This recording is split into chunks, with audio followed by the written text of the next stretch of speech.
والصلاة والسلام على صاحب حسنه وجمال. أما بعد، أعوذ بالله السميع العليم من الشيطان الرجيم. بسم الله الرحمن الرحيم. والذي جاء بالصدق وصدق به أولئك هم المتقون. صدق الله العظيم وصدق رسوله النبي الكريم. إن الله وملائكته يصلون على النبي يا أيها الذين آمنوا صلوا عليه وسلموا تسليما.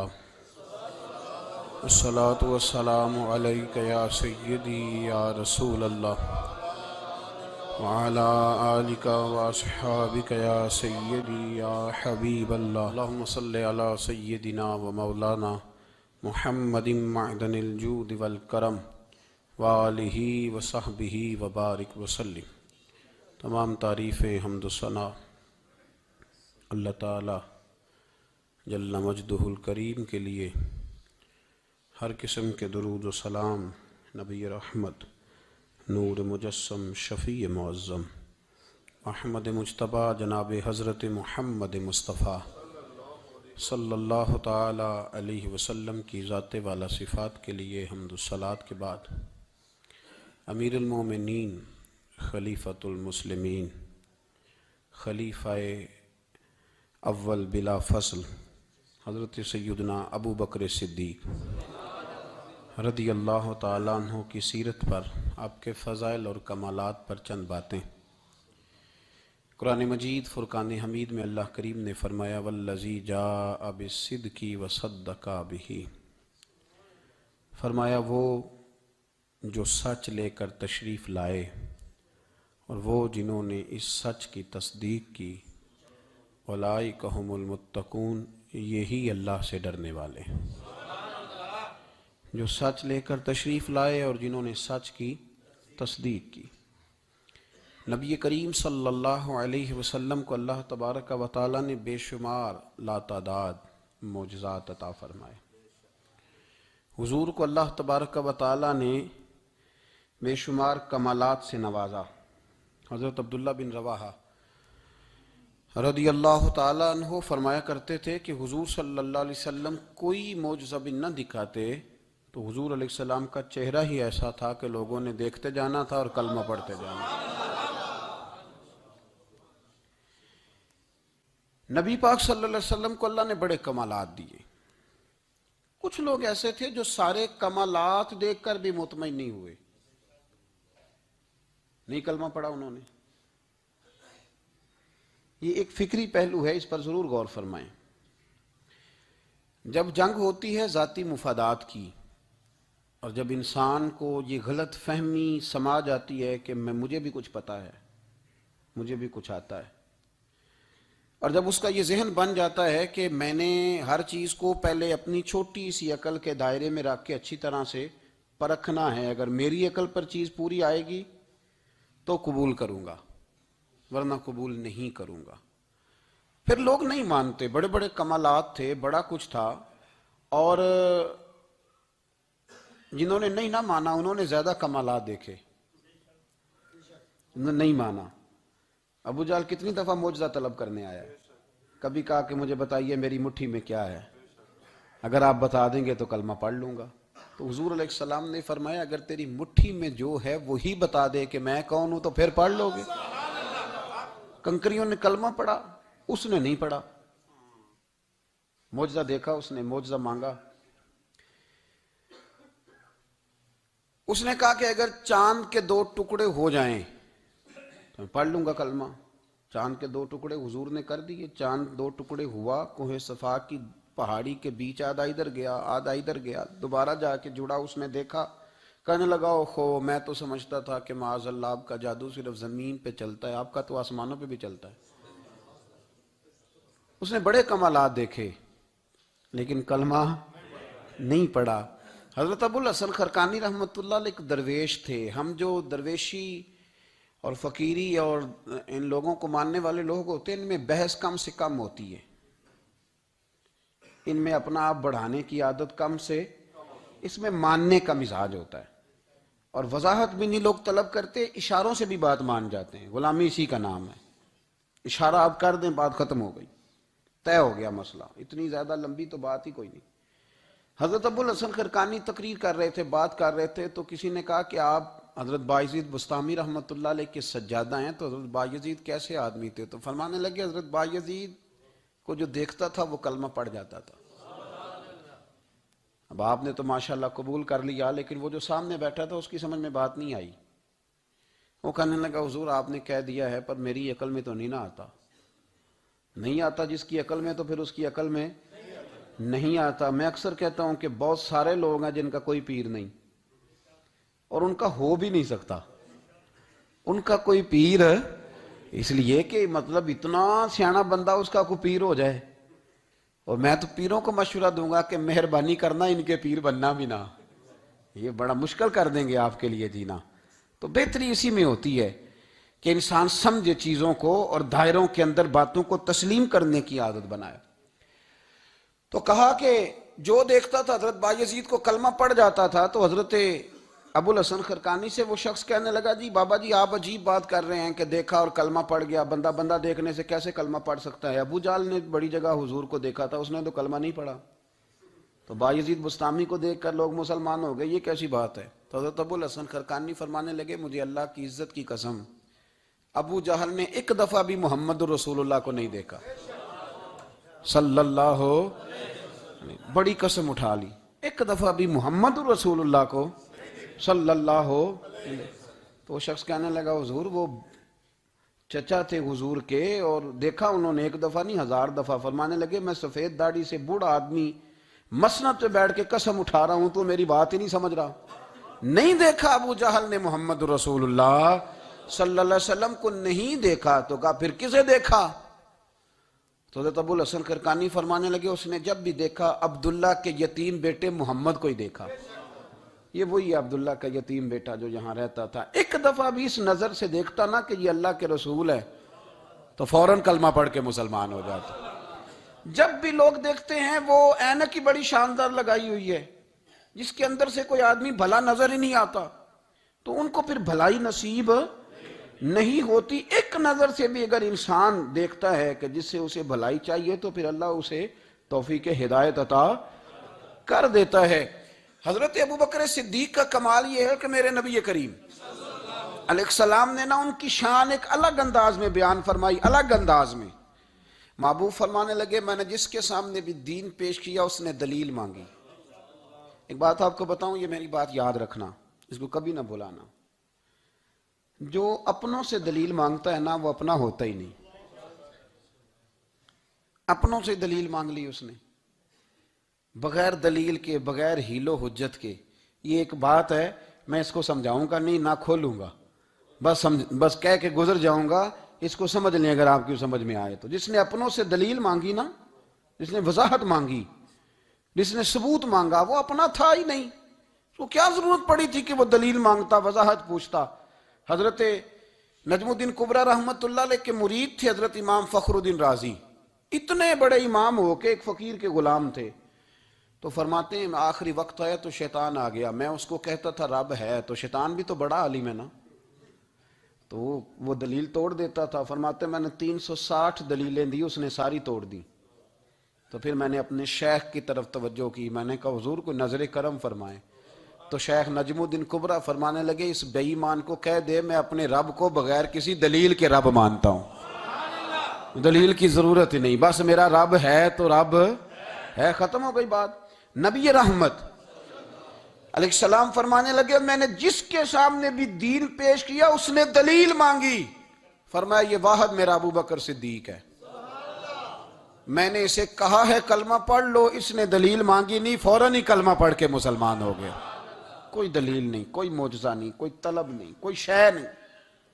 ساری زندگی مطمئن ہی نہیں ہو پائے لوگ، ساری زندگی اطمینان ہی نہیں ہو سکا، اس کو بھی سنا، اس کو بھی سنا، اس سے بھی سوال پوچھا، اس سے بھی پوچھا۔ بھئی تو مطمئن ہونا نہیں چاہتا، تو بحث کرنے کے لیے علم سیکھ رہا ہے، اس نے عمل کرنے کے لیے سیکھنا ہوتا ہے، اس کو تو ایک حرف ہی بڑا کافی ہوتا ہے۔ تو ایک لفظ کی ضرورت ہوتی ہے، ایک جملے میں ساری زندگی لوگ گزار دیتے ہیں۔ حضرت ابو بکر صدیق رضی اللہ تعالیٰ عنہ نے بحث والا دروازہ نہیں کھولا، حضور نے کہا کلمہ پڑھو تو انہوں نے کلمہ پڑھا اور مسلمان ہو گئے۔ کوئی دلیل، کوئی وضاحت، کسی چیز کی کوئی حاجت، ختم ہو گئی بات۔ اصل مسئلہ پتہ کیا ہے، جو لوگ سوچ سمجھ کے چلتے ہیں نا، تو سوچ کتنی ہے انسان کی، وہ کتنا کام دے گی۔ یہ جو وارفتگی ہوتی ہے نا، یہ جو محبت ہوتی ہے، یہ جو پیار ہوتا ہے، یہ زندگی کو آسان کر دیتا ہے۔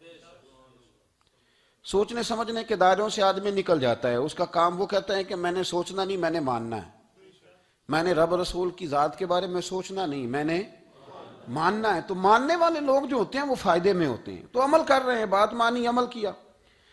عقل کا بے شمار اور بے دریغ استعمال، اپنی چھوٹی عقل سے بڑے مسئلے حل کرنے کی کوشش کرنا، یہ انسان کو نقصان دیتا ہے۔ بہت ساری جگہوں پہ وہ الجھ جاتا ہے۔ ہر جگہ عقل استعمال کرنا، لیکن رب رسول کے معاملے میں نہ استعمال کرنا، ورنہ نقصان ہو۔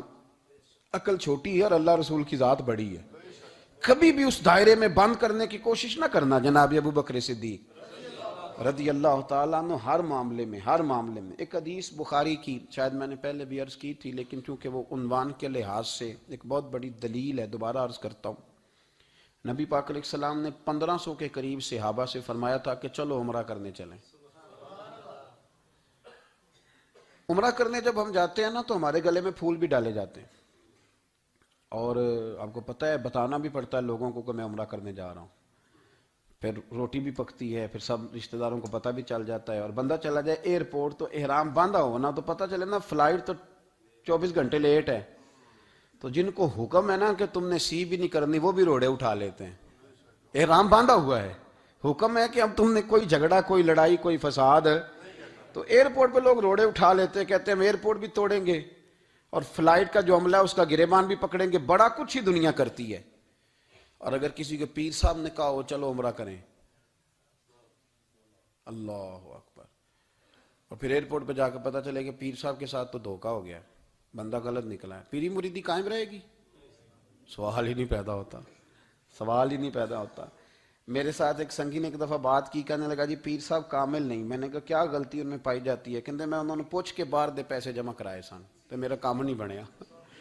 میں کہ تو پیر پڑھ لیا، تیرے تو کوئی نجومی پڑھنا چاہیے سی، وہ نجومی ہونا چاہیے تھا تیرے لیے، تاکہ وہ اچھی طرح غور کرتا ہے۔ جی آپ کو پتہ ہے نا اہل سنت میں کتابیں بھی نکلتی ہیں، کئی لوگ کہتے ہیں جی کوئی کتاب کٹ کے دسو، میں کیوں کسی لکھی نہیں تو کٹیے کی تو وہ کون سی کتاب ہے جو آپ کہہ رہے ہیں نکالیں اور ذرا بتائیں کہ فلانا کام میرے لیے ٹھیک رہے گا کہ نہیں۔ ایک استخارہ ہے دین میں، اور استخارے کا بھی بابت معاملہ یہ ہے کہ آپ نے استخارہ کر لیا، اس کے بعد بھی آپ حتمی فیصلہ نہیں کریں گے۔ بزرگ کہتے ہیں کہ استخارہ کر کے بھی یہ کہو کہ جی میری سمجھ میں یہ آیا ہے، باقی حقیقتوں کا علم اللہ جانے، اللہ کا رسول جانے صلی اللہ علیہ وسلم، حقیقتوں وہی جانتے۔ تو الجھے نہیں زندگی میں۔ 1500 کے قریب صحابہ تھے، حضور نے فرمایا احرام باندھو بھائی، عمرہ کرنا ہے۔ حدیبیہ کے مقام پہ گئے تو قریش مکہ نے روک لیا، نہیں کرنے دیں گے۔ جب بات بہت آگے بڑھی تو پھر شرطیں لکھی گئیں، شرطیں بڑی سخت ہیں کہ جو مسلمان مکے سے مدینے آئے گا مدینے والے واپس کریں گے، اور اگر کوئی مسلمان مدینے سے مکے چلا گیا تو مکے والے واپس نہیں کریں گے، ہم ان کے لوگ دیں گے، وہ ہمارا بندہ دیں گے نہیں۔ یہ شرطیں تھی، صحابہ پریشان تھے۔ اب جب شرطیں طے ہو گئیں، شرطیں بھی سخت ہیں، نبی کریم علیہ السلام نے فرمایا بھی احرام کھول دو، فلائٹ کل نہیں جانی، پرسوں نہیں جانی، یعنی ہم اس سفر میں عمرہ کار ہی نہیں رہے، احرام کھول دو۔ تو امام زرقانی کہتے ہیں سب لوگ پریشان تھے، سب سے پہلے حضرت ابو بکر صدیق اٹھے، سب سے پہلے اٹھے، اٹھ کے احرام کھولا۔ ایک شخص نے کہا آپ کو بڑی جلدی ہے، تو آپ فرمانے لگے جلدی والی بات ہی کوئی نہیں، حضور کے کہنے پر باندھا تھا، نبی پاک کے کہنے پر کھول دیا ہے، ختم ہو گئی بات۔ حضور نے فرمایا باندھ لو تو ہم نے باندھ لیا، حضور نے کہا کھول دو تو ہم نے کھول دی، جلدی والی کیا بات ہوئی؟ صحیح بخاری کے لفظ ہیں، حضرت عمر کہتے ہیں کہ میری سمجھ میں بات نہیں آتی تھی، دب کے صلح کیوں کریں، ہم تو 313 تھے، تو ہم نے بدر میں ان کو بھگا دیا تھا، اب تو ہم 1500 ہیں، تو ہم ان سے قتال کریں گے، لڑائی کریں گے، جنگ ہوگی۔ حضرت عمر فاروق رضی اللہ تعالیٰ عنہ فرماتے ہیں حضور نے شرطیں طے کر لیں، بات لکھی گئی، میں نبی پاک کے حجرے میں داخل ہوا، خیمہ لگا ہوا تھا، میں نے جاتے ہی اپنے جذبہ جہاد کا اظہار کیا اور بڑے جلال میں، یا رسول اللہ آپ سچے رسول ہیں؟ بالکل سچا ہوں، قرآن سچا ہے، بالکل سچا ہے، اسلام سچا ہے، بالکل سچا ہے، حضور ہم دب کے صلح کیوں کریں؟ تو نبی کریم علیہ السلام نے فرمایا عمر تجھے تیری ماں روئے، میں اللہ کا رسول ہوں، میں وہی کہتا ہوں جو میرا رب مجھے حکم ارشاد فرماتا ہے۔ کہتے میں نے فوراً عرض کی یا رسول اللہ صلی اللہ علیہ وسلم آپ نے فرمایا نہیں تھا کہ عمرہ کریں گے؟ تو حضور نے فرمایا کہا تو عمرہ کریں گے، یہ تو نہیں کہا تھا کہ اسی سال ہی کریں گے، کریں گے تو کریں گے۔ جناب عمر کہتے ہیں میں واپس تو آ گیا، پر وہ میرے اندر جو جذبہ جہاد تھا ابھی ٹھنڈا نہیں ہوا۔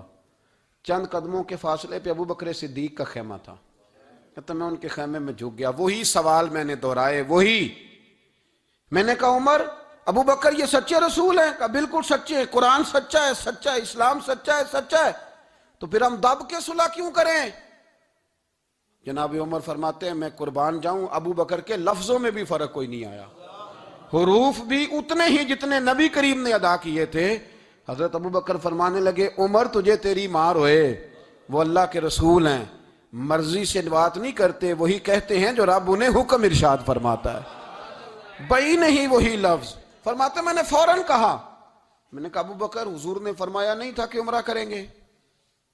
تو کہتے ہیں وہی لفظ، وہی حرف، وہی انداز، وہی طریقہ، وہی سلیقہ، وہی انداز تکلم، بالکل حضور کی اتباع میں اسی انداز میں فرمانے لگے عمر حضور نے فرمایا تھا عمرہ کریں گے، یہ تو نہیں فرمایا تھا کہ اسی سال ہی کریں گے، کریں گے تو انشاءاللہ کریں گے۔ فرماتے ہیں میں واپس آ کے بیٹھا تو حضرت عمر کہتے ہیں جب میرا غصہ اترا نا تو پھر میرے اندر سے آواز آئی کہ عمر ذرا غور تو کر، تو ابو بکر کے ایمان تک کبھی نہیں پہنچ سکتا، اس تک تیری رسائی نہیں ہو سکتی۔ میرے بھائی اتنی بحثیں ہیں ہمارے زمانے میں، اتنا الجھاؤ ہے، اتنا الجھاؤ ہے، یعنی ہر بندہ رائے کا اظہار کرنا ضروری سمجھتا ہے، ہر بندہ کہتا ہے جی میرے خیال میں، ہر بندہ کہتا ہے جی میرا ذہن یہ ہے، بلکہ کچھ تو کہتے ہیں میں اندر کی خبر نہ دوں آپ کو، یعنی اب پتہ نہیں اس کے پاس اندر کی خبریں کیسے آئی ہیں، وہ سمجھ میں نہیں آتی بات۔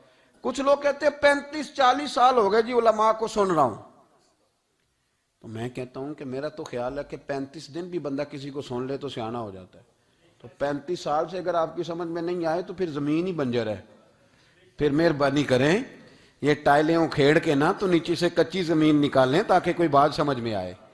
اگر 40 سال ہو گئے، 40 سال، میں ایک اجتماع میں حاضر تھا، ابھی بھی میں عرض کر رہا تھا، تو وہ صاحب مجھے کہنے لگے کہ حضرت صاحب میں نے نا فلاں عالم کو بھی بلایا، فلاں کو بھی بلایا، فلاں کو بھی بلایا، فلاں کو بھی بلایا، اب آپ کو بلایا ہے، تو اس طرح کر کے میرے ساتھ رویے ہیں، بڑا الحمدللہ پیار ہے۔ تو میں نے ان سے پوچھا آپ نماز پڑھتے ہیں؟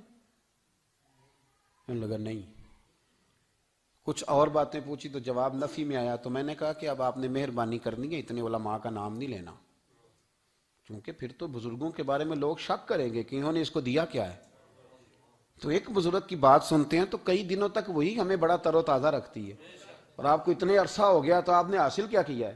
صرف باتوں کا گورکھ دھندا، لفظوں کا ہیر پھیر، جملوں کا الٹ پلٹ کرنا، یہ زندگی ہے؟ یہ زندگی ہے صرف باتیں کیلو کال سن لی آ گئے؟ نا اس سے ذرا آگے نکلیں، عمل کب کرنا ہے؟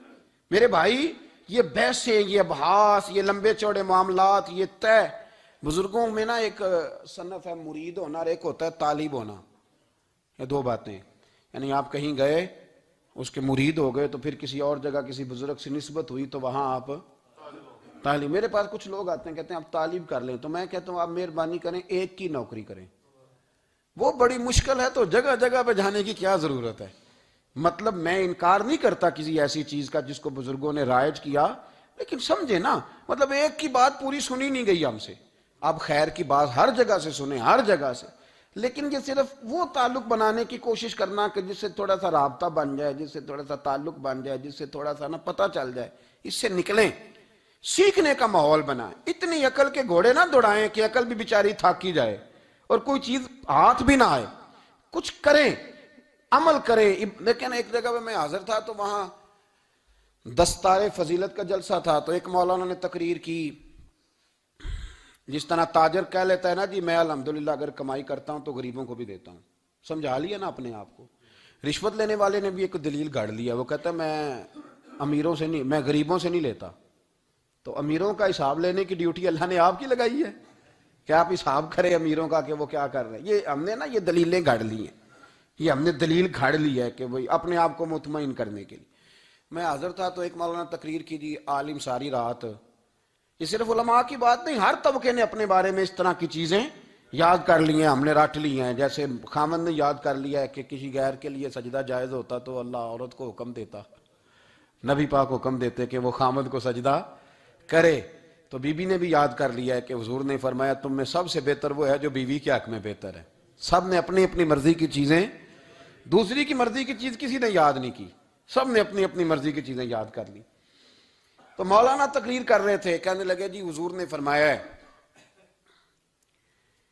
کہ عالم ساری رات سویا رہے اور عابد ساری رات عبادت کرتا رہے, درجہ پھر بھی عالم کا زیادہ ہے.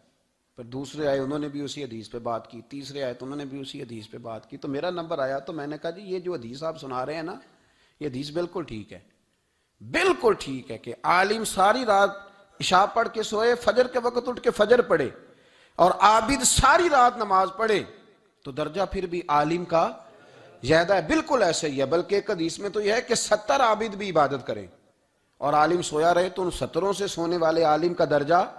یہ بات بالکل ٹھیک ہے, لیکن میں نے کہا اس کا بھی خیال رکھو کہ یہ حدیث غوث پاک کو بھی آتی تھی, یہ غوث پاک کو بھی آتی تھی حدیث, اور بڑے عالم تھے, پر وہ تو عشاء پڑھ کے مصلے پہ بیٹھتے تھے اور فجر تک مصلے پہ بیٹھے رہتے تھے. حالانکہ یہ حدیث انہیں بھی آتی تھی, یہ حدیث خواجہ معین الدین چشتی کو بھی آتی تھی, اور وہ بڑے عالم تھے, لیکن اس کے باوجود وہ عشاء پڑھتے تھے اور فجر تک مصلے پر بیٹھے رہتے تھے. حضرت عثمان غنی سے بڑا عالم تو کوئی نہیں نہ ہوگا اس زمانے میں. حضرت عثمان غنی رضی اللہ تعالیٰ عنہ جیسا شخص تو کوئی نہیں نہ ہوگا, پر وہ عشاء کے بعد قرآن پاک پڑھنا شروع کرتے تھے اور فجر سے پہلے پہلے قرآن پاک ختم کر لیا کرتے. تو دلیلیں صرف بحث کے لیے یاد نہ کریں, اپنے آپ کو بچانے کے لیے یاد نہ کریں, اپنے وجود کو سکون دینے کے لیے دلائل نہ یاد کریں. میں دین کے کس دائرے سے کس طرح بچ کے نکل سکتا ہوں اس کے لیے دلائل یاد نہ کریں, عمل کے رستے پہ آئیں, عمل کے رستے پر. جناب ابو بکر صدیق اللہ تعالیٰ عنہ کا کمال یہ ہے, زکوٰۃ کتنے فیصد دینی چاہیے؟ چلے اللہ تعالیٰ شکر ہے, 3-4 لوگوں کو تو پتہ ہی ہے نا جی, باقی بھی ان سے سن کے یاد کر لیں. کتنے فیصد ہے؟ اللہ آپ کو خوش رکھے. اب کچھ اور نے بھی پروگرام بنا لے. کتنی جی؟ چلو اب ٹھیک ہو گیا, 2.5% ہے نا جی. آپ یقین کریں کسی تاجر سے آپ بات کر کے دیکھ لیں, 6 گھنٹے مناظرے کے بعد وہ مانتا ہے کہ 2.5% دوں گا میں صحیح کہہ رہا ہوں آپ کو. وہ کہتے ہیں جی وہ تو ٹھیک ہے لیکن کچھ قرضہ بھی ہے, 2.5% زکوٰۃ ہے وہ تو ٹھیک ہے لیکن ہو سکتا ہے میری بہن بھی حصہ مانگ ہی لے, پیسوں میں سے اس کا بھی نکلتا, کیونکہ پروگرام نہیں نا جی, ارادہ نہیں. زکوٰۃ 2.5% ہے تو کہتے ہیں جی وہ نا میں نے تولا ہے سونا, پورا نہیں بنتا ابھی, وہ تھوڑی سی کمی ہے. یہ اس وقت دلائل ہیں, اس وقت ابحاث ہیں جب دینے کا پروگرام ہے. اور تاجروں نے اب ایک نیا سلسلہ شروع کیا, کہتے تھوڑی تھوڑی سارا سال ہی دیتا رہتا ہوں, تھوڑی تھوڑی کر کے. آپ نے جس سے 5 کروڑ روپیہ لینا ہو وہ اگر کہے کہ 10,000 مہینے کا لے لو, لے لیتے ہو؟ ہمارے فقہاء نے تو یہ لکھا ہے کہ جب زکوٰۃ دو نا تو ایک آدمی کو ساری دو. حضرت عمر بن عبدالعزیز رحمۃ اللہ علیہ کے زمانے میں ایک آدمی کو لوگوں نے زکوٰۃ دی تو اتنی دے دی کہ اگلے سال وہ خود زکوٰۃ دے رہا تھا, بہت بڑا کاروبار اس نے سٹارٹ کر لیا تھا. معیار نہیں ہے نا جی تھوڑی تھوڑی دیتا رہتا ہوں. کئی لوگ ایسا کرتے ہیں کہ دکان میں جو پرانی چیزیں ہوتی ہیں وہ زکوٰۃ کے دور پہ دینی شروع کر دیتے, جو مال نہیں بیک رہا اس کو زکوٰۃ بنا دو. کیوں؟ دینے کا پروگرام نہیں. حضرت ابو بکر صدیق رضی اللہ, ذرا زندگی دیکھو, کہتے ہیں جس دن کلمہ پڑا 40,000 دینار تھے, اور کلمہ پڑے ابھی مجھے چند مہینے گزرے تھے, سارے مصطفیٰ کے قدموں پہ قربان کر دیے. پھر مال کمایا, پھر 4,000 دینار تھے, 4,000. جس دن ہجرت کے لیے نکلا 4,000 تھے. انہیں بھی پتا تھا 2.5% دینا چاہیے, ان کی بھی بیٹیاں تھیں, جوان بھی تھی, چھوٹی بھی تھی, ان کے بھی بچے تھے, لیکن دین کو ضرورت ہے. میرے رسول پاک صلی اللہ علیہ وسلم کے دین کو حاجت ہے. تو فرماتے ہیں اشرفیاں تھیں میرے گھر میں, پیسے تھے, درہم تھے, دینار تھے. میرے والد بوڑھے تھے, ان کو خیال تھا کہ ابو بکر ساری دولت نہ لے جائیں.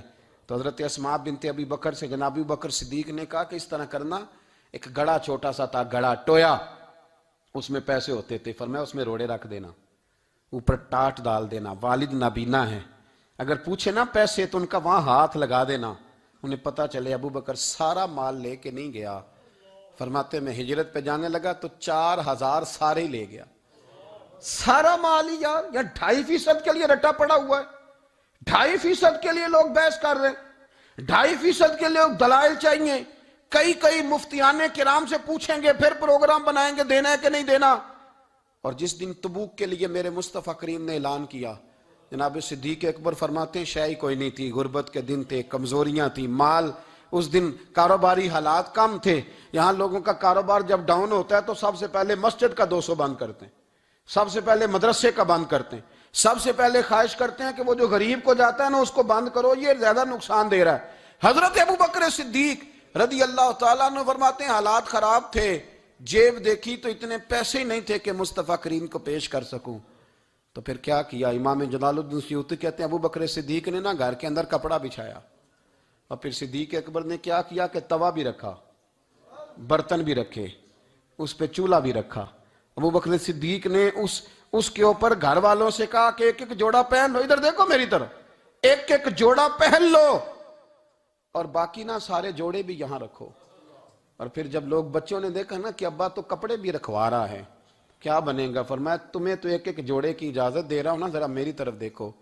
خود اندر گئے تو ٹاٹ کا لباس پہن کے کپڑے بھی اتار کے رکھ دیے، کپڑے بھی اتار کے زمین اسی میں رکھے، سارا کچھ باندھا، لباس ٹاٹ کا، تن تندور تے ہڈاں دا بالن، تے اسی ہاواں نال تپایا، کپ کپ مکیاں پیڑے کیتے، اتوں عشق پلے تھل لایا، تن دا سالن من دی ہانڈی، لون صبر دا پایا، غلام فریدہ وے میں ساری تیری، تینوں وجہ یقین نہیں آیا؟ ہر چیز لپیٹ کے نا تو نبی کریم کی بارگاہ میں لے گئے، ہر چیز۔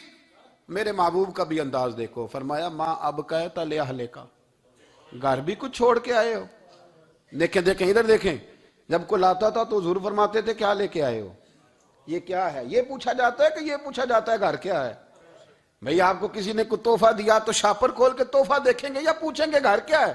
لیکن میرے رسول پاک کے لفظ دیکھیں، فرمایا ماں اب کہتا لے اہلے کا۔ ابو بکر سجنا گھر کیا چھوڑ کے آئے ہو؟ تو رو پڑے، کہنے لگے یا رسول اللہ میں کوئی غریب تو نہیں، میں بڑا مالدار ہوں۔ اب کہتا لہم اللہ و رسولہ، گھر اللہ بھی چھوڑ آیا ہوں، اللہ کا رسول بھی چھوڑ آیا۔ حضور میں کوئی کنگال نہیں، میں مصطفیٰ والا ہوں، میں کوئی غریب نہیں، میں نبی والا ہوں، میں رب رسول کو گھر چھوڑ آیا ہوں۔ میرے مصطفیٰ کریم علیہ السلام فرمانے لگے تیرے پیچھے جبریل امین کھڑے، اور انہوں نے ٹاٹ کا لباس پہنا ہوا ہے، اور تیرے آنے سے پہلے وہ آ گئے تھے۔ تو میں نے پوچھا جبریل یہ بوریے کا لباس؟ عرض کی یا رسول اللہ ابو بکر نے پہنا ہے تو رب کو اتنا پسند آیا سارے فرشتوں کو پہنا دیا ہے، سارے فرشتوں کو پہنا دیا، سارے فرشتوں۔ ذرا یہ لذت تو لیں بات کی، جب 2.5% پہ جھگڑا ہوتا ہے نا تو پھر نماز میں مزہ نہیں آتا، جب تو 2.5% پہ بھی اڑا رہتا ہے نا پھر درود و سلام پڑھتے پڑھتے طبیعت معاذ اللہ پریشان ہوتی ہے۔ جب الجھے ہوئے پھر مسائل اور ہیں۔ پھر میرے محبوب کریم بولے، میں ابو بکر رب کریم نے ایک پیغام بھی بھیجا ہے۔ یا رسول اللہ وہ کیا؟ فرمایا رب فرماتا ہے کہ ابو بکر سے پوچھ کے بتائیں کہ اس حال میں وہ رب سے راضی ہے کہ ناراض ہے؟ یہاں اقبال بولے، کہنے لگے خودی کو کر بلند اتنا، خودی کو کر، یہ وہ درجہ ہے، یہ وہ مقام ہے، خودی کو کر بلند اتنا کہ ہر تقدیر سے پہلے پھر خدا بندے سے خود پوچھے بتا تیری رضا کیا ہے؟ فرمایا رب پوچھتا ہے آپ راضی ہیں کہ ناراض ہیں؟ تو پھر ابو بکر صدیق بھی کھول کے روئے، کہا یا رسول اللہ میں کل بھی اپنے رب سے بڑا ہی راضی تھا، میں آج بھی اپنے رب سے بڑا ہی راضی ہوں۔ یہاں لوگ لے کے بھی نہیں راضی ہوتے، ابو بکر سارا کچھ دے کے بڑے ہی راضی ہیں، سارا کچھ دے کے۔ شریعت کا قاعدہ ہے کہ سارا مال آپ اللہ کے رستے میں نہیں دے سکتے، قانون شریعت ہے۔ حضرت ابی بن کعب نے کہا تھا یا رسول اللہ سارا دینا ہے، فرمایا نام بھائی چوتھا حصہ دے، 3 حصے بچوں کو دے۔ حضرت ابو لبابہ نے کہا تھا میں اس پر دلائل دے سکتا ہوں، احادیث موجود ہیں، حضور سارا مال دینا ہے، فرمایا نام بھائی چوتھا حصہ دے، 3 حصے بچوں کو دے۔ حضرت سعد بن ابی وقاص نے کہا تھا یا رسول اللہ صلی اللہ علیہ وسلم میری ایک ہی بیٹی ہے، سارا اللہ کے رستے میں دیتا ہوں، فرمایا نہ 3 حصے بیٹی کو، چوتھا حصہ دے، تیرے بچے لوگوں کے ہاتھ دیکھے میں گوارا نہیں کرتا۔ ان سے کہا کہ چوتھا حصہ دو تب قبول کروں گا، ابو بکر صدیق سے فرمایا تو سارے لے آ، تیرا سارا ہی قبول ہے، تو سارے لے آ تیرا۔ اور ایک لفظ حدیث میں ایسا ہے، آپ یقین کریں، غلام ہوں کسی فقیر کا، تو جب میں اس کو پڑھتا ہوں نا تو آپے سے بات باہر نکل جاتی ہے۔ حضور کا ایک فرمان ہے، جب اس پر توجہ آتی ہے نا تو مطلب یہ کہ لفظ جو ہے نا وہ ٹوٹ جاتے ہیں، بکھر جاتے ہیں، اور دل کہتا ہے کہ نہیں، یہ جو ہے نا یہ معراج ہے، یہ اصل ہے، یہ حقیقت ہے۔ وہ ترمذی کے لفظ ہے، پر آپ یقین کریں کہ لگتا یہ ہے کہ دنیا محبت ساری سمٹ گئی اس میں۔ نبی کریم علیہ السلام فرمانے لگے مجھے کسی کے مال نے اتنا نفع ہی نہیں دیا جتنا ابو بکر صدیق کے مال نے دیا۔ اور پھر اگلے لفظ ایسے ہیں کہ روح وجد کرتی ہے۔ میرے کریم محبوب فرمانے لگے جس کا بھی مال آیا میں نے بیگانہ سمجھ کے خرچ کیا ہے، اور جب ابو بکر کا آیا ہے تو میں نے اپنا سمجھ کے خرچ کیا ہے، میں نے اپنا سمجھ کے، مجھے پتا ہے یہ شکوہ نہیں کرے گا، یہ شکایت، یعنی اس کو سارا بھی تروڑ مروڑ لوں گا تو اس کے لفظوں پر کبھی حرف۔ اور یار کچھ لوگ ہوتے ہیں جو 10 دیتے ہیں تو 20 جگہ بتاتے ہیں، جو کھانا کھلاتے ہیں تو ذکر کرتے ہیں، فرمایا اس کا مال میرا مال ہے، میرا، اس کو سارا توڑ کے کھا بھی جائیں گے تو یہ شکوہ نہیں کرے گا، یہ سارا میرا اپنا ہے۔ حضرت ابو بکر صدیق فوراً بول پڑے، عرض کی حضور جب میں آپ کا ہوں تو مال بھی تو آپ کا ہی ہے نا۔ یا رسول اللہ جب میں نے اپنا اب نہیں بچا کے رکھا تو پھر مال۔ حضرت مولانا معین الواعظ کاشفی نے لکھا ہے، اچھا کئی دفعہ ایسے ہوتا ہے میں بات کوئی اور بیان کرنا چاہتا ہوں تو شروع معاملہ کسی اور طرف نکل جاتا ہے۔ مولانا معین الواعظ کاشفی نے لکھا ہے کہ وہ جو سانپ تھا نا غار ثور میں، وہ 600 سال سے بیٹھا ہوا تھا۔ حضرت عیسیٰ علیہ السلام ایک دن پڑھ رہے تھے انجیل، تو آپ نے نبی پاک کا تذکرہ پڑھا، اس سانپ نے سن لیا، تو حضرت عیسیٰ سے کہنے لگا حضور یہ بتائیں کہ وہ نبی پاک ملیں گے کہاں؟ تو حضرت عیسیٰ فرمانے لگے کہ مکے میں آئیں گے اور مدینے میں رہیں گے۔ تو کہا ملاقات کیسے ہو سکتی ہے؟ فرمایا چلا جا مکے۔ تو وہ سانپ 600 سال غار ثور میں، اور اس نے 70 جگہ پہ سوراخ کیے۔ کتنے سال بیٹھا رہا؟ بول کے بتائیے۔ آپ 6 گھنٹے بیٹھ کے دکھائیں، سوال ہی نہیں پیدا ہوتا۔ ہم بڑے کمزور ہو گئے، ہمارے لیے معاملہ بڑا اور طرح کا ہے، ہماری مرضی کا کوئی بات کرے تو ہم اس سے راضی ہیں، انتظار کرنا اور یہ سارے کام کرنا یہ تو بڑا مشکل معاملہ ہے، یہ تو بڑی عجیب سی کیفیت ہے۔ میرے صاحب رحمۃ اللہ تعالیٰ علیہ 2015 میں کراچی تشریف لائے، میں اپنے ایک سنگی کو لے کے پہنچ گیا، چھوٹا موٹا مولوی میں بھی ہوں۔ صبح میں 7 بجے کے 8 بجے ہم وہاں پہنچ گئے، حضرت آرام فرما رہے تھے، نمازیں انہوں نے اندر ادا فرمائی ساری، ظہر بھی ہوئی، پھر عصر بھی ہوئی، پھر مغرب بھی ہوئی، پھر عشاء بھی ہوئی۔ عشاء کے بعد وہ سنگی ہم سے کہنے لگے کہ آپ کتنا انتظار کریں گے؟ تو میں نے کہا کہ انتظار تو کرتا ہے بڑا آدمی، بڑے لوگ انتظار کرتے ہیں، تو چھوٹے لوگ تو اطاعت کرتے ہیں، ہم چھوٹے ہیں تو ان کی مہربانی ہے، اگر زیارت ہو جائے تو تب بھی ٹھیک ہے، اگر وہ کہیں نہیں ملنا۔ میرے سنگی ساتھ موجود تھے، صبح سے گئے اور عشاء کے بعد کا وقت آ گیا، نہیں انہوں نے ملنا تو پھر بھی ٹھیک، وہ ہس بولے تھے، وہ دی مہربانی، نہیں تو اساں تے لاڑ ہی لڑاؤنے نے، اس کی مہربانی ہے، اگر بات ہو جائے تو ٹھیک ہے، ورنہ کوئی معاملہ نہیں۔ تو عشاء کی نماز کے بعد انہوں نے ہمیں یہ کہا کہ پیغام آیا کہ محفل میں جہاں حضرت جا رہے ہیں وہیں ملاقات ہوگی۔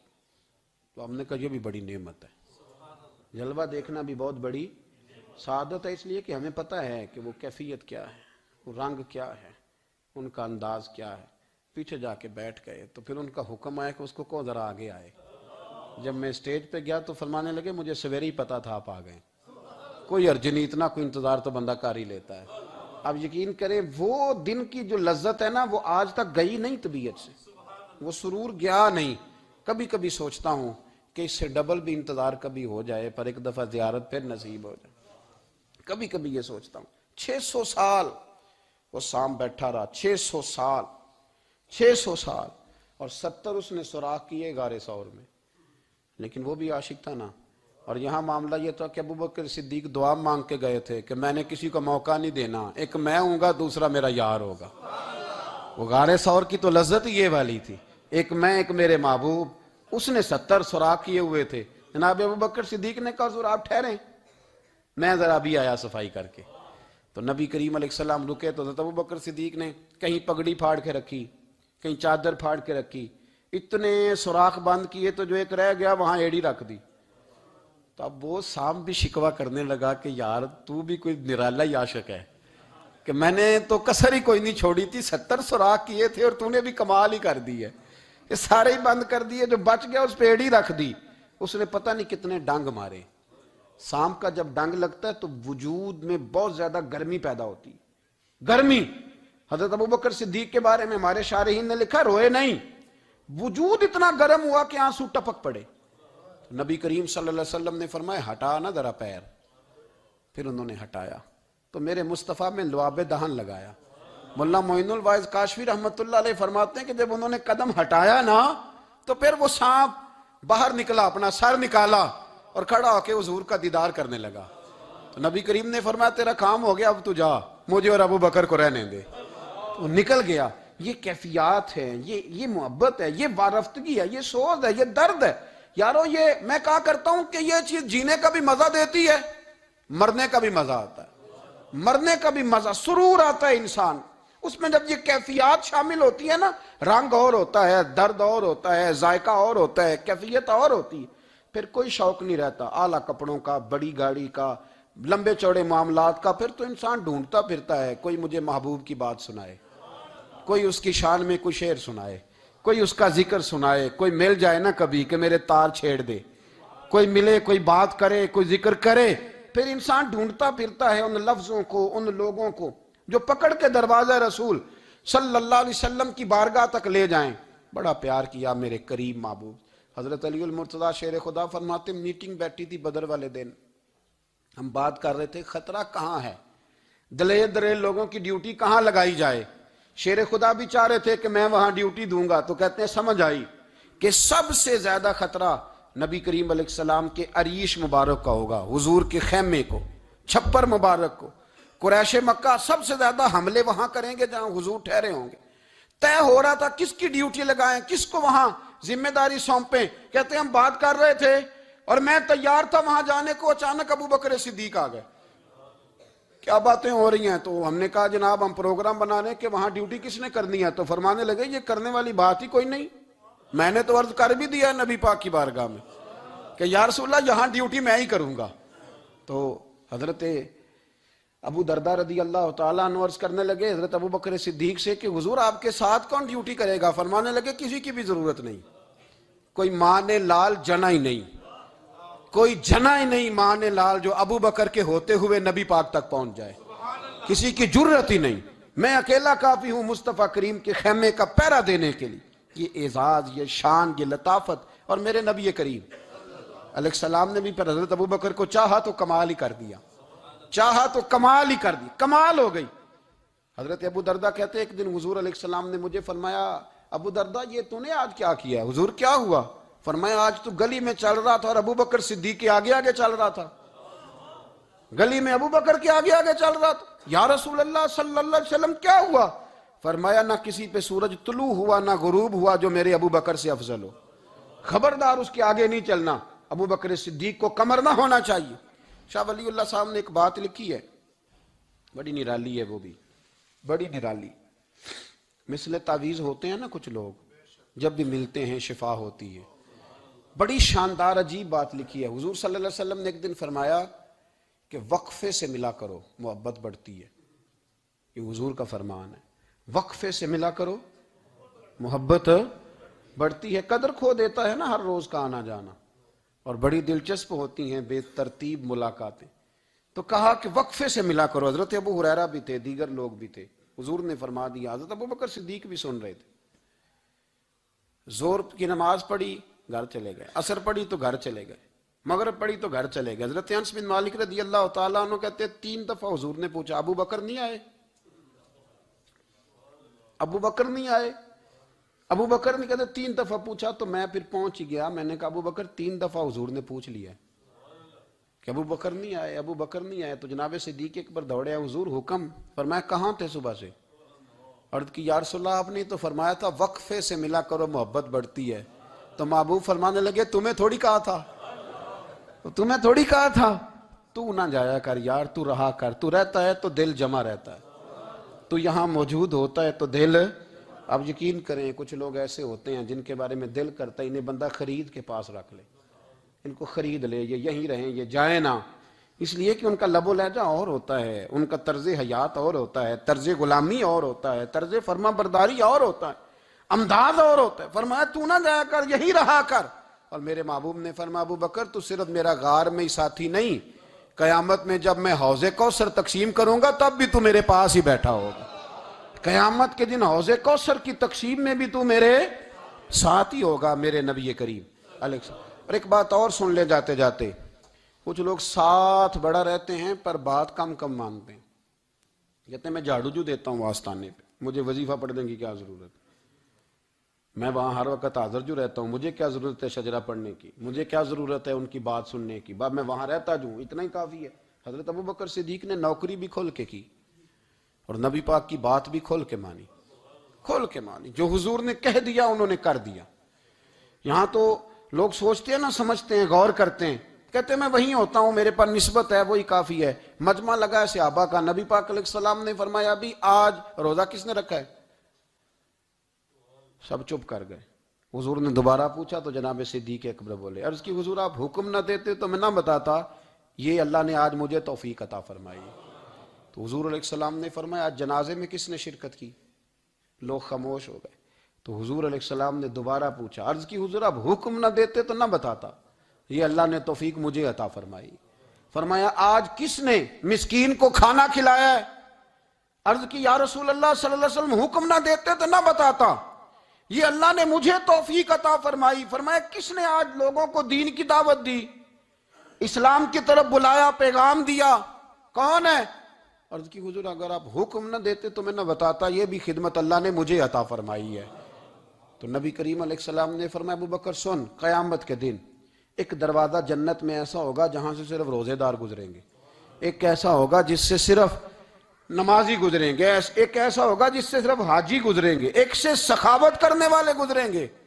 لیکن جب تو آئے گا نا تو جنت کے ہر دروازے سے آواز آئے گی کہ ادھر سے داخل ہو جا، ادھر سے، ہر دروازے سے آواز آئے گی، اس لیے کہ مجموعی طور پر عمل کیا زندگی میں، مجموعی طور پر، اور اپنے لب و لہجہ۔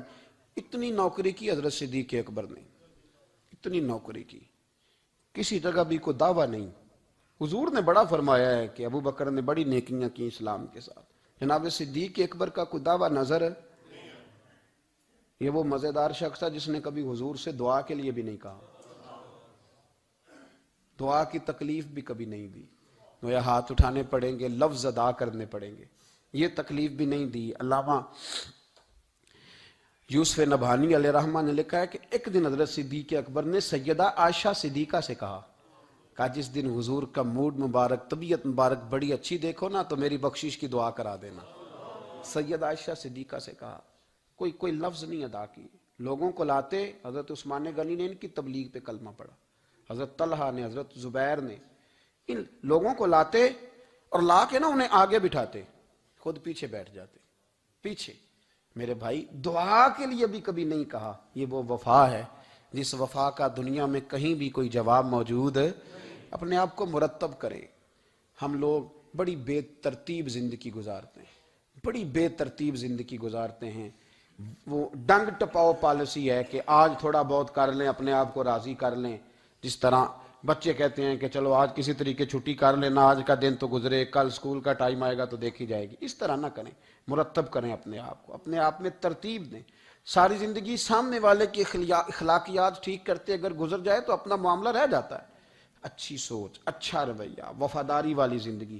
میں نے ایک جملہ کہا ہے، اگر آپ کی سمجھ میں آیا ہو، کہ اگر یہ عشق، یہ وارفتگی، یہ پیار، یہ وفا پیدا ہو تو جینے کا بھی مزہ آتا ہے اور مرنے کا بھی مزہ آتا ہے، پھر جینا مرنا بڑا لذت اور ذائقے والا ہو جاتا ہے۔ دعا ہے اللہ ہمیں ان کے فیض سے فیض یاب فرمائے۔ آخر دعوانا الحمدللہ۔